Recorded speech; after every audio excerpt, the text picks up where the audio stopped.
দাবানলে পড়ছে যুক্তরাষ্ট্রের ক্যালিফোর্নিয়া অঙ্গরাজ্যের লস অ্যাঞ্জেলেস।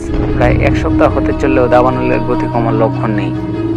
শহরে ছড়িয়ে পড়া ভয়াবহ দাবানল নিয়ন্ত্রণে ছড়াতে হচ্ছে গোলাপি রঙের গুঁড়া।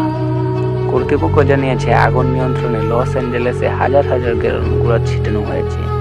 বার্তা সংস্থা এপি জানায়, গোলাপি রঙের উপাদানটির নাম ফসচেক। পিরামিটার নামের একটি কোম্পানি এটা বিক্রি করে থাকে। আগুন নিয়ন্ত্রণে 1963 সাল থেকে যুক্তরাষ্ট্রে ফসচেকের ব্যবহার করা হয়ে আসছে।